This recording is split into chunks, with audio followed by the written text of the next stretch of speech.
Very good morning बेटा।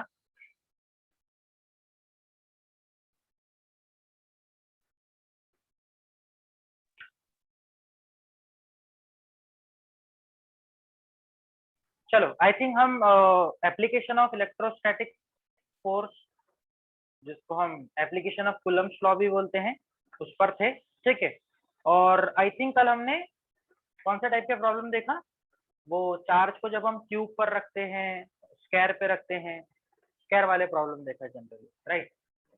Very good morning. आज थोड़ा सा उसका दूसरा एप्लीकेशन चेक करेंगे हम, which is also important application. ठीक है, तो मैं उस एप्लीकेशन को एक क्वेश्चन के फॉर्म में लिख के देता हूं आपको। सी, एक क्वेश्चन के फॉर्मेट में आपको बना के देता हूं। देखो कैसे,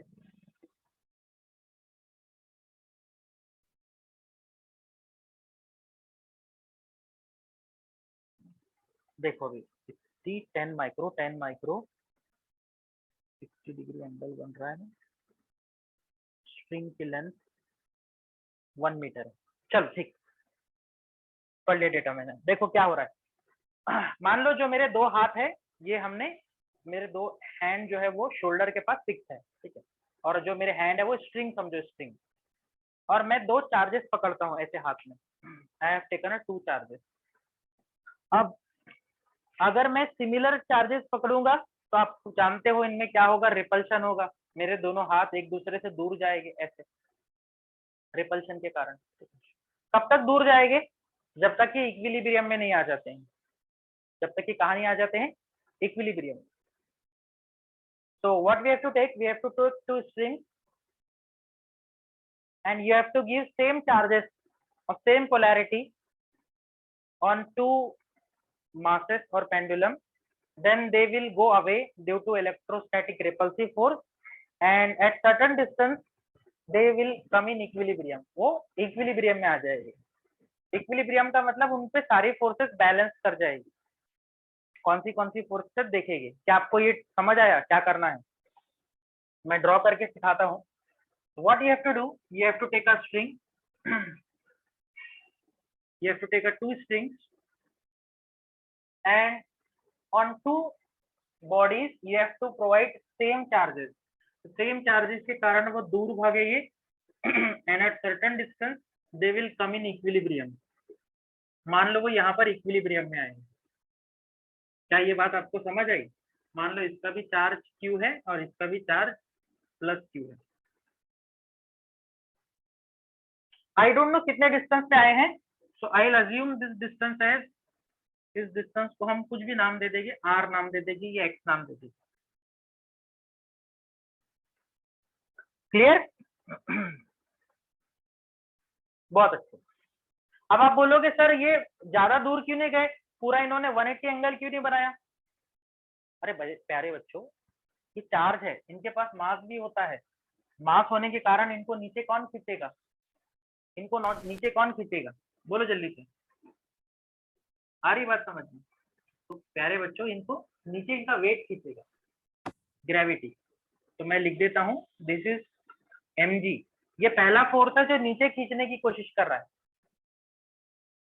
और जब इसको नीचे खींचा जाएगा तो इसको कौन पकड़ के रखेगा, tension in the string, you can feel it, tension है जिसमें उसको पकड़ के रखा है, अगर टेंशन ना होता तो ये नीचे गिर जाता। एग्री?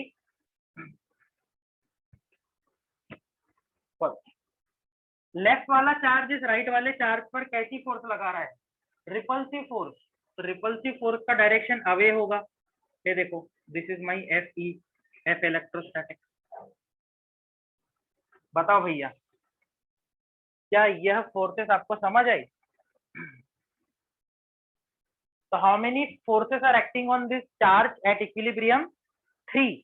एक mg जो नेचुरल होता है डाउनवर्ड डायरेक्शन में, और नीचे जाने से उसको पकड़ के रख रहा है उसका टेंशन इन द स्ट्रिंग, और रिपल्सिव फोर्स लग रही है उसको away from the charge that is in right direction. Correct? अगर हम ध्यान से देखें अकॉर्डिंग टू न्यूटन लॉ, तो कौन किसके इक्वल एंड अपोजिट है?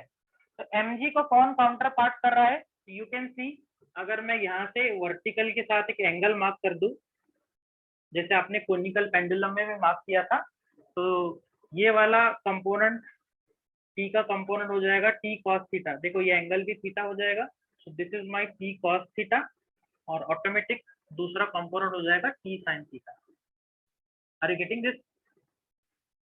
टी कॉस थीटा है टी साइन थीटा। अब हमें पता चल रहा है कि mg is counter pass by, mg को कौन काउंटर कर रहा है? mg cos theta, sorry T cos theta, और he को कौन बैलेंस कर रहा है? t sin theta. तभी जाके वो इक्विलिब्रियम में आया होगा। बोलो हाँ या ना, बोलो हाँ ये ना।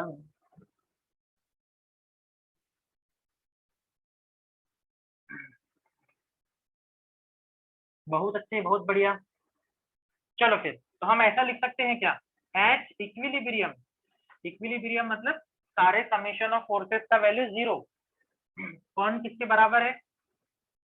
Fe equal to T sine theta, equation number 1, and दूसरा है mg equal to T cos theta, mg equal to T cos theta. Clear है भैया? अब यहाँ पर आप दो चीजें निकाल सकते हो, जैसे आपने सर्कुलर मोशन में किया था। अगर इक्वेशन 1 और 2 को डिवाइड कर दिया जाए तो हमें Fe का वैल्यू मिल जाएगा। कैसे? 1 डिवाइडेड बाई 2, ध्यान से देखना, स्टेप इंपॉर्टेंट क्वेश्चन है। Fe अपॉन mg, डिवाइड कर रहा हूँ, डिवाइड, टी से टी कैंसल होगा, और sine theta upon cos theta, बोलो क्या हो जाएगा? Sine theta upon cos theta क्या हो जाएगा प्यारे बच्चों? Tan theta. Very good. तो हमारे पास एक फॉर्मूला बन गया है, Fe upon M G equal to tan theta, Fe upon M G equal to tan theta, पहला। नंबर 2, अगर मुझे टेंशन की वैल्यू चाहिए होती तो for value of tension,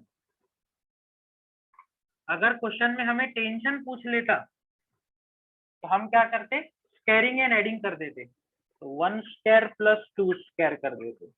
circular motion में कर चुके आप कोनिकल पेंडुलम में ये सारी बातें, राइट? तो करो भैया, ये हो जाएगा Fe square plus mg square equal to T square sine square theta plus T square cos square theta. बोलो sine square theta plus cos square theta क्या होगा? ये हो जाएगा अगले स्टेप में 1 हो जाएगा, ये वैल्यू क्या हो जाएगी प्यारे बच्चों? 1 हो जाएगी, और दोनों साइड का स्क्वायर रूट ले लेंगे तो हमारे पास टेंशन का फॉर्म आ जाएगा under root of Fe square plus mg square, Fe square plus mg square. So you can see two formulas written on the board. एक फॉर्मूला है Fe upon M G equal to tan theta, उससे आप Fe भी निकाल सकते हो, या फिर Fe देगा तो थीटा निकाल सकते हो। और दूसरा फॉर्मूला है टेंशन इन द स्ट्रिंग, कि टेंशन कितना डेवलप होगा, तो वो वैल्यू है under root of electrostatic force का स्क्वायर प्लस mg का whole square. This is called, क्या बोलते हैं भाई इसको? ठीक है, क्या बोलेंगे इसको? Tension in the string, tension in the string. Note कर लो, नोट कर लो।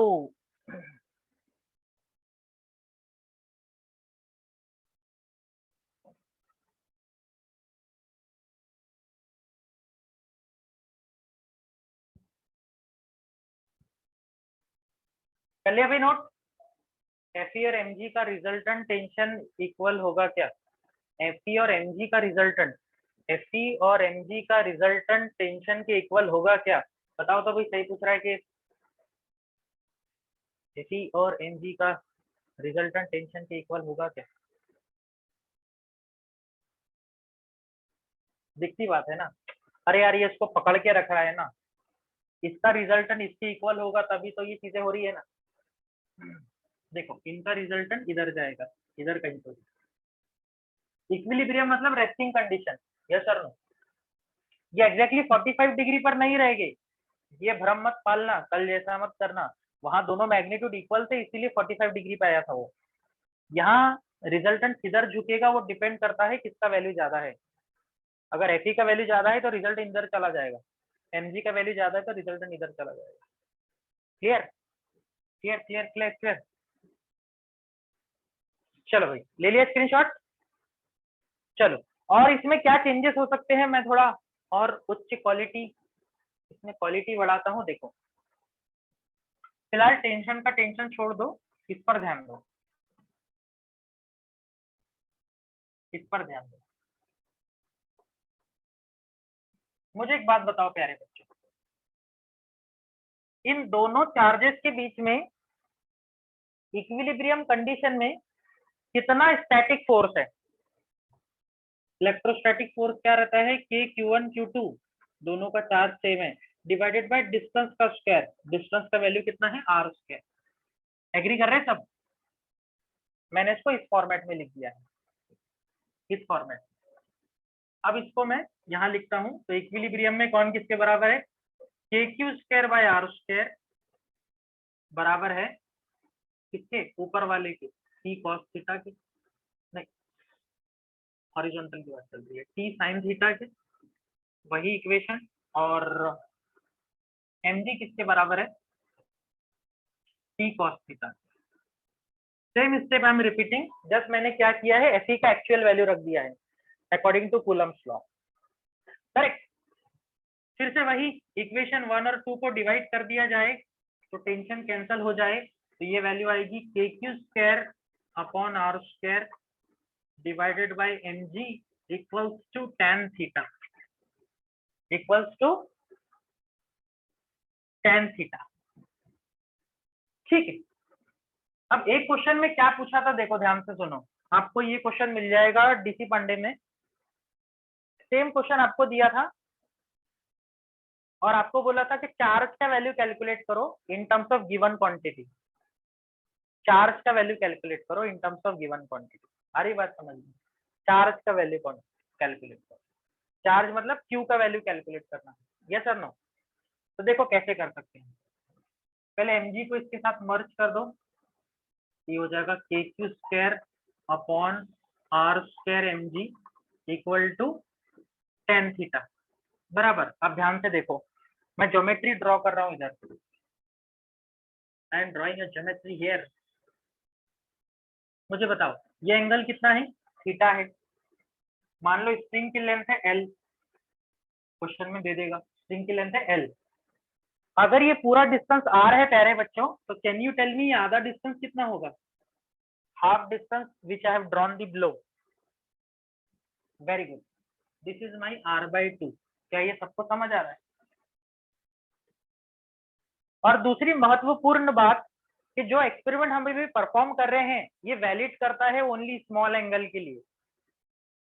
किसके लिए वैलिड करता है, ओनली स्मॉल एंगल के लिए।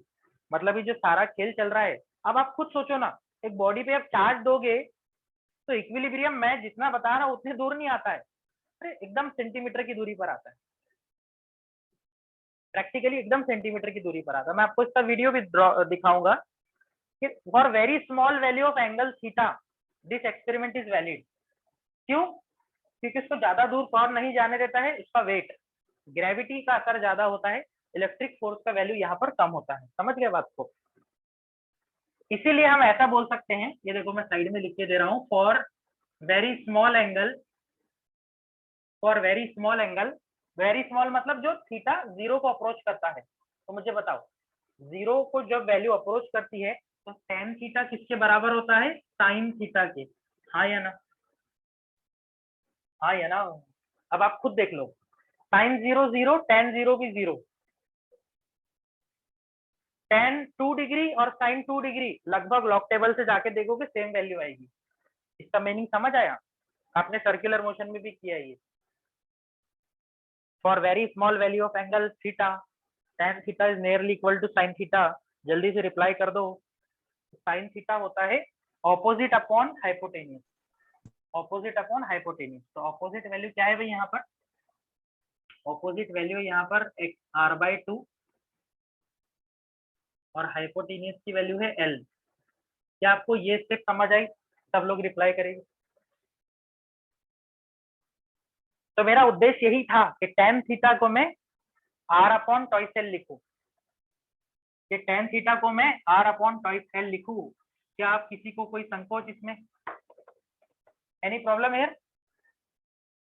निरांत ने पूछा है थीटा को साइन थीटा अज्यूम करेंगे और साइन थीटा को थीटा। तो बेटा निरांत, वो चीज हम कब अज्यूम करते हैं? जब हमें आर्क लेंथ फॉर्मूला लगाना होता है। तो निरांत ने बोला है कि sine theta is nearly equal to theta, बिल्कुल सही बात है। तो थीटा हम डायरेक्ट कब रखते हैं फॉर्मूला में? जब हम आर्क लेंथ फॉर्मूला यूज करते हैं, राइट। अभी हम डेफिनेशन यूज कर रहे हैं, मीनिंग एक ही है सारी बातों का। Sine theta is very small, sine theta equal to theta and theta is nearly equal to tan theta. सारा एक ही सीक्वेंस है वो मैथमेटिक्स का। ये समझ आया सबको? 2 को अपॉन में ले लिया हमने, r अपॉन टॉइस एल। चलो यहाँ से q का वैल्यू निकाल लो, तो do the cross multiplication. q square का वैल्यू हो जाएगा, क्रॉस मल्टीप्लाई करो भाई, r स्क्वायर इंटू आर, ये हो जाएगा r क्यूब, और अपॉन में क्या आ जाएगा बोलो? अपॉन में आ जाएगा, सारी चीजें अपॉन में आ रही है, डिवाइड में ये हो जाएगा ट्वाइस, ये हो जाएगा के भी डिवाइड में आ गया है, K M G L, M G L, M G L, am I right? तो क्यू स्क्वायर का वैल्यू आया है आर क्यूब अपॉन 2 kmgl, ठीक है। और अगर इसका सिंप्लीफिकेशन चाहिए तो स्क्वायर रूट ले लो, क्यू का वैल्यू आएगा under root of R cube upon 2 times kmgl, kmgl। एक एक टर्म इलेबरेट करो। What is R? R is called distance between two charges at equilibrium. m is what? Mass of the pendulum, जो bob आपने लिया उसका mass है। L is what? Length of the string. And K क्या है? एक number होता है जिसको आप 1/4πε0 लिख सकते हो। माइट बी ऑप्शन में के की बजाय 1/4πε0 ले ले, तो वो न्यूमरेटर में चला जाएगा। बात समझ आ गई तो रिप्लाई कर दो।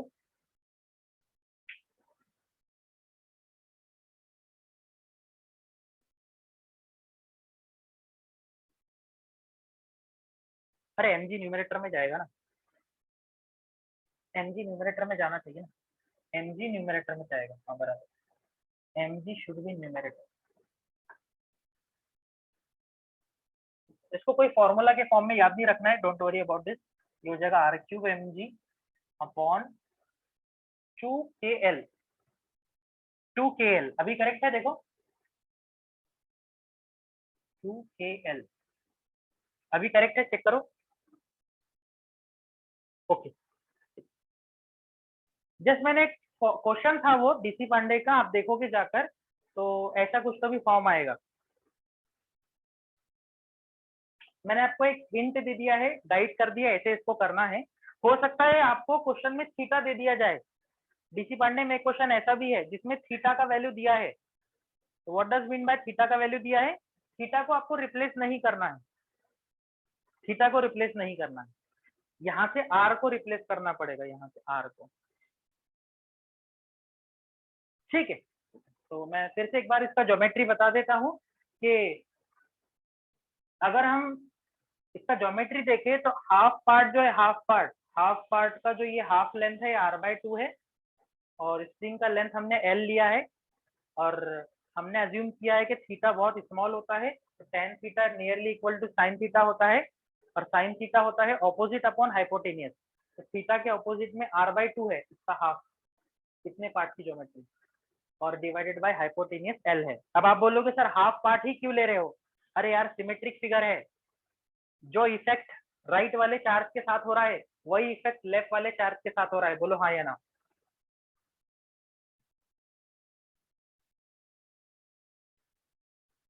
Yes sir no?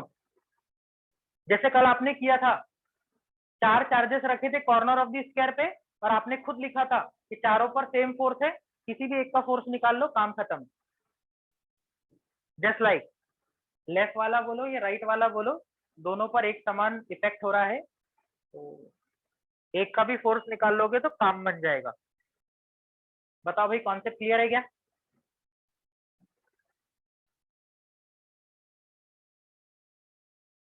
ठीक है, चलो बहुत अच्छे। मैं इसमें क्वेश्चन कैसे आया वो भी बता देता हूँ सीधे सीधे सीधे सीधे।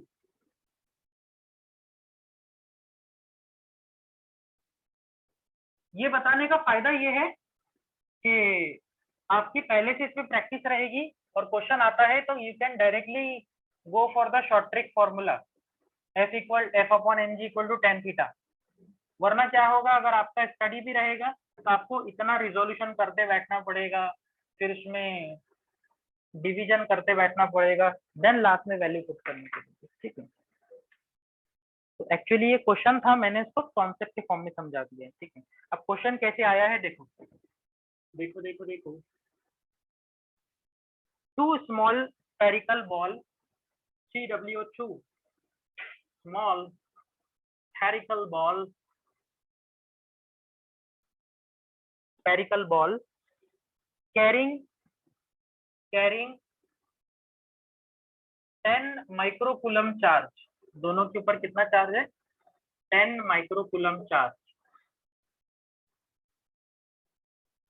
Suspended by 2 insulating thread. Suspended by CW2 insulating thread.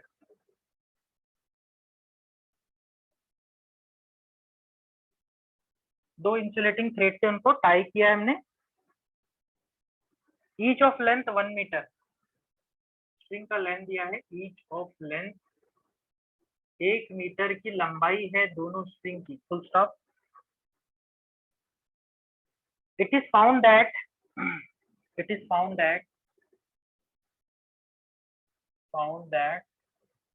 equilibrium comes at 60 degree. Equilibrium comes at 60 degree between string.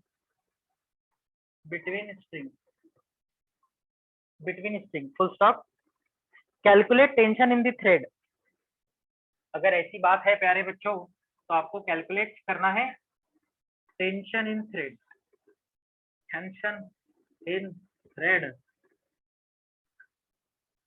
सब लोग प्रश्न पढ़ेंगे और फिगर ड्रॉ करने की कोशिश करेंगे। Draw the figure. क्या क्या गिवन है?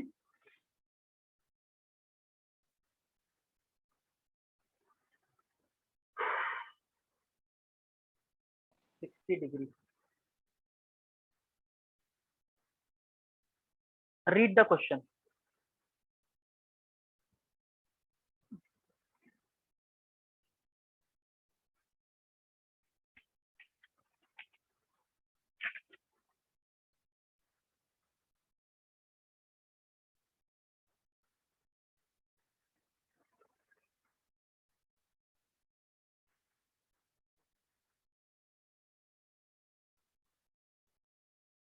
पढ़ लिया भाई? पढ़ लिया क्या भैया?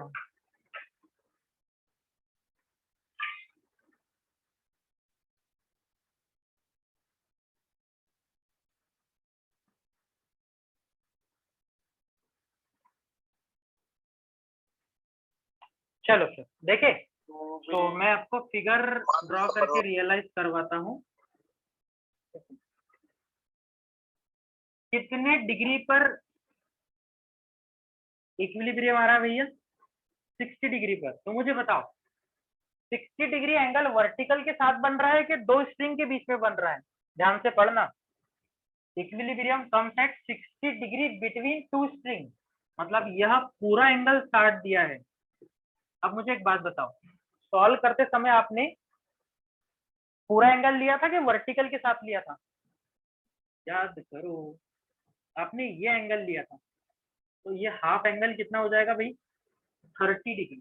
दिस इज इंपॉर्टेंट, वरना बच्चों को कॉन्सेप्ट याद रहता है, तब याद रहता है just they put the formula और मिस्टेक कर बैठते हैं। कॉन्सेप्ट याद रखो। 30 डिग्री, तो ये हमारा चार्ज है जिससे एनजी नीचे जा रहा है, टेंशन ऊपर खींच रहा है और इसको अपोज कर रहा होगा electrostatic force Fe। Yes sir no, जिसका वैल्यू हम KQ/r² लिखते हैं। स्ट्रिंग का लेंथ दिया है प्यारे बच्चों L = 1 metre. Tension question mark है, ये हमारा थीटा का वैल्यू है और length of the string L दिया है, L equal to 1 metre, 1 metre, ठीक है। और डिस्टेंस बिटवीन टू नहीं दिया है, ठीक है, खैर वो हम पता कर लेंगे, इतनी कोई बुरी बात नहीं है उसमें,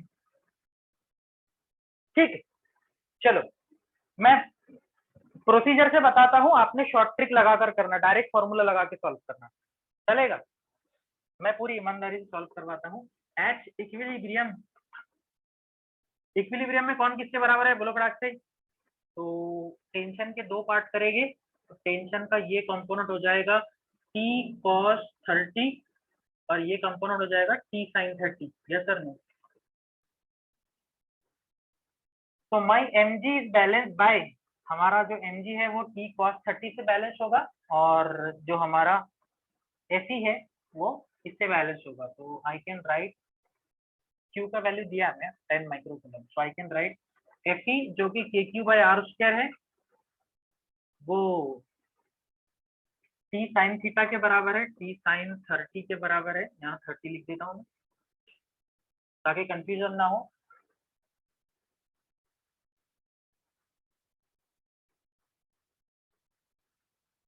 करेक्ट,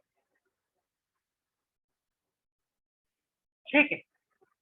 चलो, और ये इक्वेशन 1 हो गया हमारा, और सेकेंड इक्वेशन हमारा बनेगा mg इक्वल्स टू, कौन बैलेंस कर रहा है उसको, t cos 30, t cos 30। अब जरा प्रश्न पढ़ो, आपको टेंशन कैलकुलेट करना है, डिवाइड करेगा तो टेंशन कैंसल आउट हो जाएगा, राइट। तो वही सवाल, squaring and adding, 1 square plus 2 square अगर मैं कर देता हूँ तो क्या होगा, f upon mg equals to,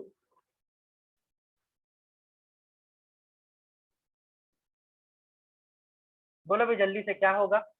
squaring and adding किया हमने तो हमारे पास square root of kq² plus this, m का वैल्यू में प्रॉब्लम आएगा अपने को, m की वैल्यू में, क्या हमें m की वैल्यू दी गई है,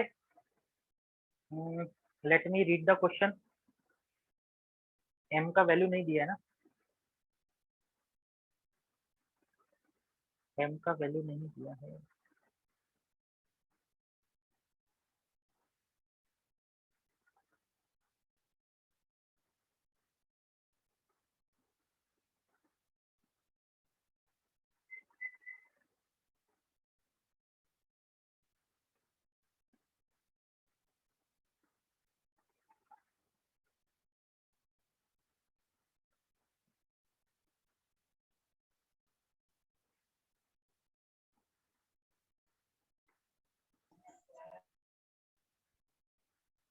m का वैल्यू नहीं है हमारे पास ना, ठीक है। m का इक्वेशन हमें प्रॉब्लम दे सकता है, इसको 2 मिनट अगर हम रिमूव करें और अगर इतने इक्वेशन को सॉल्व करें तो क्या हमारा काम बन सकता है, check it, 9 into 10⁹9 Q square का वैल्यू, और r is very very less than sin 30, opposite sin 30 के वैल्यू होगा ऑपोजिट अपॉन हाइपोटेन्यूस, मतलब r/2 upon l, r/2 upon l, r/2 upon l।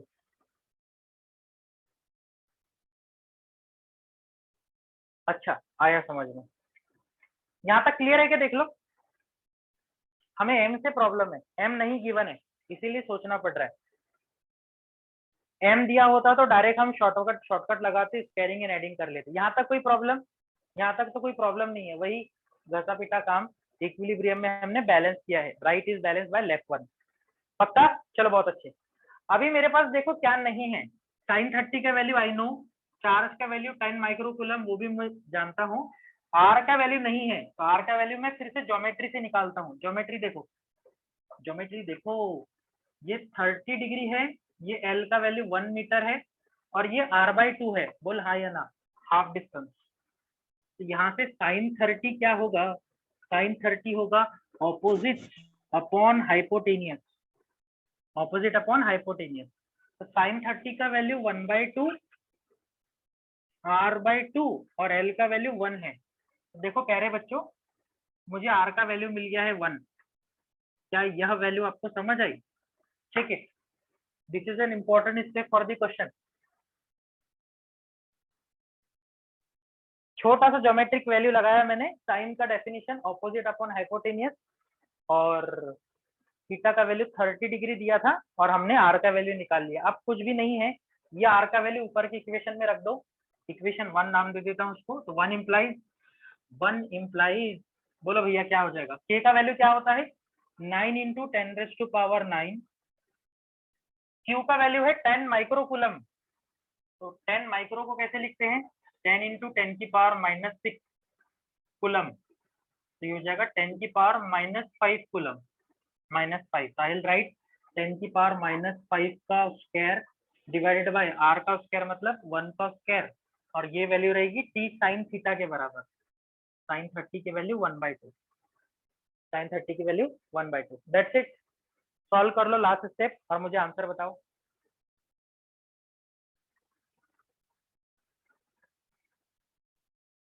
Solve it, tell me the answer.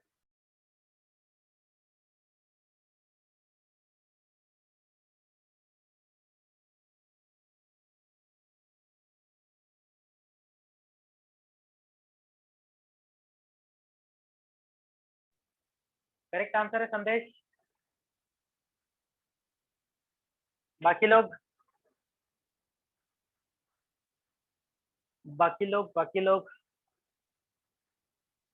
Yes Dasharath, correct है। श्रुति correct है। चलो भाई, maximum लोग correct answer दे रहे हैं। 1.8 न्यूटन आंसर आना चाहिए। टेंशन का वैल्यू आएगा 1.8 न्यूटन। कोई भी छोटा मोटा कंफ्यूजन होगा बताओ। मुझे m का वैल्यू नहीं गिवन था, इसलिए मैंने दूसरा इक्वेशन यूज नहीं किया है। जस्ट एक इक्वेशन बैलेंस किया, लेफ्ट वाला राइट वाले को बैलेंस करेंगे, और छोटा सा ज्योमेट्री लगाकर साइन थीटा की डेफिनेशन लगा देंगे। और आप जानते हो सिमेट्रिक होने के कारण अगर ये डिस्टेंस r है तो हाफ डिस्टेंस r/2 हो जाता है। निरान, करेक्ट जवाब। Got the concept? Got the concept?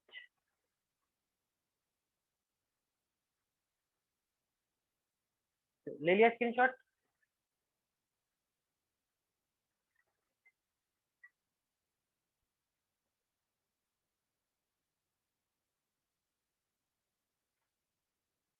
चलो बहुत अच्छा।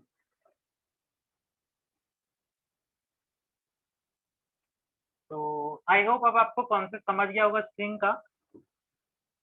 हमने इसकी अच्छी प्रैक्टिस भी कर ली है।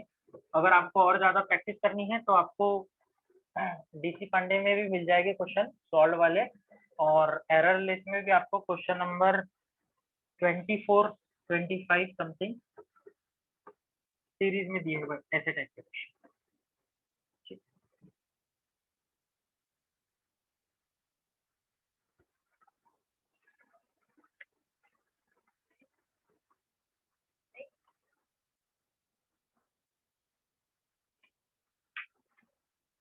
चलो भाई आगे बढ़ेंगे।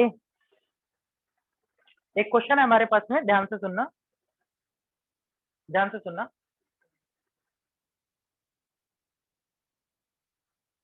देखो एक क्वेश्चन कैसे दिया था कि हमारे पास में दो चार्जेस है, स्फीयर पे हमने दो चार्जेस दिया, एक है 6 माइक्रोकूलम और दूसरा है 9 माइक्रोकूलम। इनके बीच में कुछ तो भी डिस्टेंस होगा, we don't know the distance, but ये केस में इनके बीच का फोर्स दिया है। ठीक है, F1 का वैल्यू कुछ तो भी F दे दिया है, F न्यूटन। ध्यान से सुनना condition. There are two charges 6 micro and 9 microcoulomb separated by certain distance.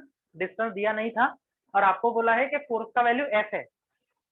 अब आगे बोला है व्हेन या after adding -3 microcoulomb to both,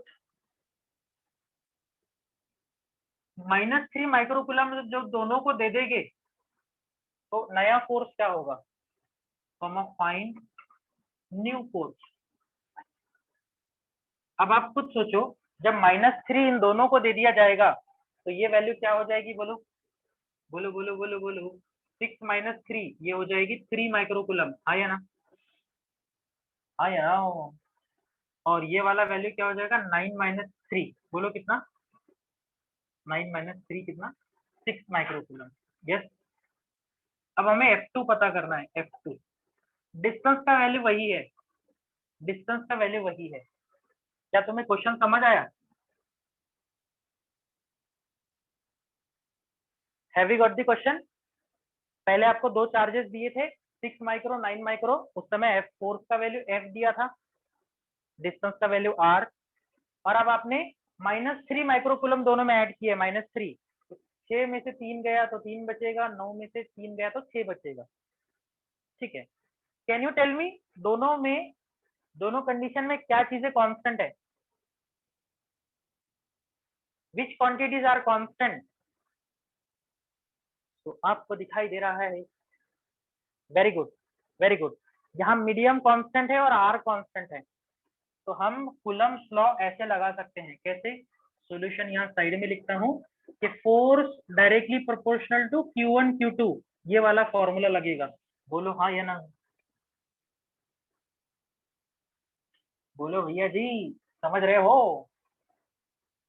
ठीक है, तो लगा दो फिर, F2 बाई F1, F2 बोले तो नया फोर्स, F1 बोले तो पुराना फोर्स, तो इस F2 के समय चार्जेस नए आ जाएंगे, तो I can write Q1 dash Q2 dash upon F1 के समय पुराने चार्जेस Q1 Q2, यस और नो,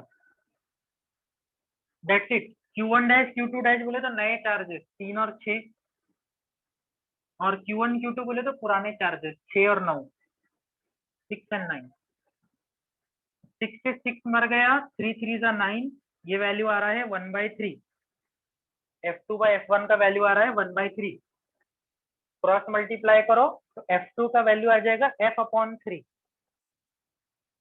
F/3, मतलब क्या हुआ कि -3 माइक्रोकुलम चार्ज डालने से फोर्स का वैल्यू 1/3 हो गया है, फोर्स का वैल्यू 1/3 हो चुका है।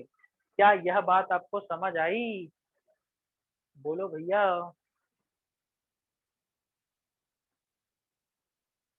सभी को क्लियर है?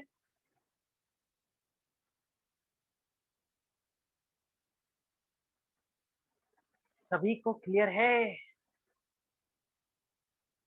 बहुत अच्छे, ठीक है। अब इसको शब्दों में लिखा जाएगा, तो आपने समझ लेना उसको, ठीक है। When you see the publication, आपको ये शब्दों में दिया जाएगा, when two spherical charges this coulomb and this coulomb separated by certain distance are having force F, then after adding -3 microcoulomb their new force will become etc, ऐसे बोलेगा। समझ गए? एक ये कॉन्सेप्ट। एक और अच्छा कॉन्सेप्ट बताता हूं मैं आज के लिए, which is the last concept for today. ध्यान से देखो, मान लो आपके पास में दो स्फीयर है ए एंड बी, ठीक है, इस पर Q कूलम चार्ज है, इस पर भी Q कूलम चार्ज है, Q का वैल्यू कुछ भी दे सकता है, डजंट मैटर, ठीक। अब हमने क्या किया, हमने क्या किया, अनचार्ज अनचार्ज sphere, अनचार्ज identical sphere C brings in contact with, brings in contact with A, then B, full stop. Calculate new charges on ABC। Conceptual question है, क्या करना है पहले समझो। दो चार्ज लेने हैं Q, Q, उनको रख देना है, मैंने रख दिया है वहां पे। तीसरा चार्ज जो कि तीसरा वैल्यू जो कि अनचार्ज है, उसको पहले A के कांटेक्ट में लाना है और बाद में B के कांटेक्ट में लाना है। तो आप जानते हो प्यारे बच्चों, जब हम किसी दो कंडक्टर को कांटेक्ट में लाते हैं तो चार्जेस का ट्रांसफर होता है, कहां से कहां, higher potential to lower potential. जहां की चार्ज ज्यादा होगी वो बेचारे गरीब को दे देंगे थोड़े से। कब तक देंगे? जब तक के इक्वालिटी नहीं आ जाती है, बैलेंस नहीं हो जाता है। Are you getting my point? तो देखो इसका कॉन्सेप्ट क्या रहेगा, डिस्टेंस को चेंज नहीं करेंगे हम। जब हम ए और सी को कांटेक्ट में लाएंगे, ये देखो ए और ये सी मान लो, नया चार्ज, इसका चार्ज कितना है? 0 है, 0। तो बताओ ऐसा करने से क्या होगा, ए पे कितने चार्ज आ जाएंगे? दोनों का सम करना और आधे आधे बांट देना। इसके पास तो है ही नहीं बेचारे के पास, तो दोनों का सम क्यू हो जाएगा, क्यू, और आधे आधे बांट दो। ए पर कितना चार्ज बचेगा, टेल मी? तो सर ए पर चार्ज बचेगा Q/2 और सी पर भी चार्ज बचेगा Q/2। क्या यह कॉन्सेप्ट आपको समझ आया? Very good, very good. Point number 2, अब आप उसको किसको कांटेक्ट में लाओगे? अब हमारे सी को बी के कांटेक्ट में लाना है।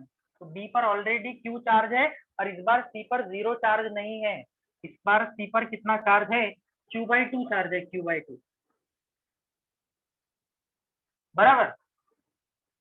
फिर से क्या होगा, शेयरिंग होगा। पहले दोनों को सम कर देंगे और आधे आधे बांट देंगे। तो बोल भैया सम कितना होगा? Q + Q/2, मतलब 3Q/2, 3Q/2। अब आधे आधे बांट दो, तो 3Q/2 का हाफ कितना हो जाएगा? कमेंट करो, कमेंट करो। वेरी गुड ओम। आप जानते हो इनका एडिशन करेंगे और हाफ हाफ बांट देंगे, तो ये हो जाएगा 3Q/2 का हाफ, मतलब 3Q/4, और इसका भी वैल्यू होगा 3Q/4। तो बताओ हमारा आंसर क्या आएगा? सी पर कितने फाइनली चार्जेस है? 3Q/4। बी पर फाइनल चार्जेस 3Q/4 और ए पर कितने चार्जेस? Q/2। क्या यह कॉन्सेप्ट आपको समझ आया?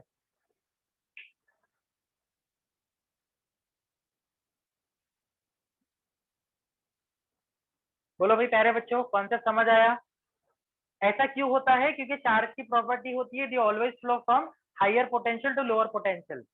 गरीबों का ख्याल रखते हैं वो, कि जिसके पास कम चार्जेस हो गए वहां पर इलेक्ट्रॉन ट्रांसफर हो जाते हैं, इलेक्ट्रॉन, प्रोटॉन कभी ट्रांसफर नहीं होते हैं। ठीक है, तो इस पर या तो ऐसे क्वेश्चन आएगा, या तो हो सकता है फोर्स पूछ ले। ज्यादा से ज्यादा फोर्स बोलेगा तो क्या बोलेगा? बोलेगा भाई find final force between B and C. क्या रहेगा answer? Directly proportional to Q1 Q2। Distance का तो कोई खेल है ही नहीं यहाँ पर। तो पहले जो Q थे, अब वो 3Q/4 3Q/4 हो जाएगा। 3/4 दो बार मल्टीप्लाई हो गए और आंसर आएगा 9/16 समथिंग। एक मिनट, फिर से मैं कुछ डाउट रहेगा तो देख लेता हूँ।